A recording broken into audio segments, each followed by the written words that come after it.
the human being, the insan, his deen, his way of life, the biggest disturbance that is created is due to the waswasa, due to the whisper, the thoughts, the whispering and the thoughts. Now the whispering or thoughts, they come from two angles, two directions. One is shaitan, devil, who creates and instills whispers into a person's heart and thoughts, and also there's the nafs, the desires. And these waswasa originate from these two sources, and they originate at that time when a human being starts to practice the deen. There's a very big point that we need to understand. The point here is that in the eyes of Allah Ta'ala, in the vision of Allah Ta'ala, in the court of Allah, this is not the standard. That if Allah is happy, He gives us worldly ease. Our worldly factors become simple, and our turnover increases, and our du'as all get accepted. Allah says, this is not the standard that proves that am I happy with a person or not. That's another point, Allah says. Another point. Hazrat Haji Imdadullah Muhajir Makki Sahib Rahmatullah Alayhi, may Allah have mercy on him, he is the Shaykh of the Mashaykh of the Arab and the non-Arabs. Somebody asked him this question, the Hazrat, is Allah happy with me or not? Because I do so many amal, deeds, but my du'as are not getting accepted. I don't understand what's going on. How do I know if Allah is happy with me? So he gave the answer, beautiful answer and statement, very weighty. And the Mashaykh after that have repeated this message for many times over, that this is not Allah's criteria. That if He's happy with someone, He gives them worldly success and money and wealth and turnover and businesses, etc. No.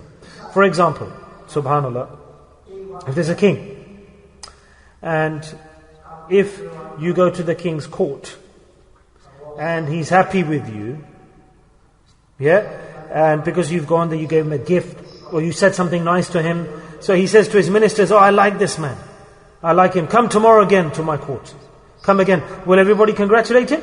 They will, won't they? Oh, the king likes you, he's called you again. So the king of the king of the kings, he has got this standard as well. Subhanallah. Allah's given you the tawfiq. You prayed salah. After praying salah, the next salah, until that time, Allah protected you and made you pray the next salah. He made you pray the next salah. So He stated your second salah, Allah calling you back to His court, it proves that your first salah was accepted.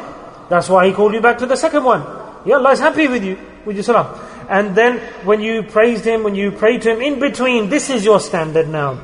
That why are you not succeeding in the world? Allah says, forget all of that. This is my standard of acceptance and pleasure. If I was unhappy with you, displeased with you, I won't even let you enter my home. I won't even let you think about praying if you're unhappy with somebody. This standard, oh, I did dua, Allah's not accepting my duas, I'm not getting A, B, C in the world. Allah's given you a guarantee beforehand in advance. That when I give you the tawfiq, that I also give the tawfiq to my servants. Otherwise I don't give anyone the tawfiq to ask me for something. Allah says it can never be that I say to someone, ask from me. Tawfiq I give to that person to raise his hands and beg to me. Allah says, subhanallah. That person will be idhnillah, if he can raise his hands, I permit him. Otherwise his hands wouldn't even raise to ask from me. Even if he wanted to, he couldn't come towards dua. If he wanted to, he couldn't come to my dhikr. Allah says, doesn't matter how many desires he has, he can't do hajj. Doesn't matter how many desires he has, he cannot go to my home, to my masjid. The people have masjids near their homes, they don't come to the masjid. They don't have the tawfiq, capability. And someone's far away and he gets to the masjid, he does dhikr. He remembers Allah because Allah Ta'ala instilled that desire in his heart. But if he doesn't have the desire, then Allah is unhappy with that person. He's not happy with that person. Allah sealed that heart and He sealed his home from that person. He's rejected that person, that you can't come to my home. You can't come to worship me. But the person Allah's calling, inviting, Allah's bringing him fairs once, twice, third time, zikr once, twice, third, fourth, fifth. Allah's making that person His lover. Allah's making that person His beloved. And we forget that Allah's created means for me to come. We say, Allah, I've got problems, issues, distress, worries. Allah says, forget that. Your Rabb is calling you. Allah, you're calling me, come, let's go. Allah says, فَفِرُّوا إِلَى اللَّهِ. Hasten to me, hasten to me. I'm calling you. Allah says, there are du'as as well you can recite. But the dua, if Allah doesn't accept your du'as, doesn't mean Allah's not happy with you. Allah says, when you ask me, I give to you. Whenever have I rejected your du'as, Allah says, I give to my own, and I give to the strangers, I give to those who believe, and those who don't believe. But you are mine. Allah says, you are within that inner circle. Why will I not open the doors for you? I'll give to you as soon as you ask. But I'll give according to my wisdom and my timing. I will give according to my wisdom, my timing. How will I give? When will I give? How much will I give? Allah says, that's my choice. That's my choice. But I will definitely give to you. Definitely. Maybe I'll give to you immediately. Maybe you'll ask and I'll give to you within seconds. Or, Allah says, I delay. I'll give after many months. Or not even afterwards. Then what happens? I won't give to you during this life, I'll give you in the hereafter, Allah says.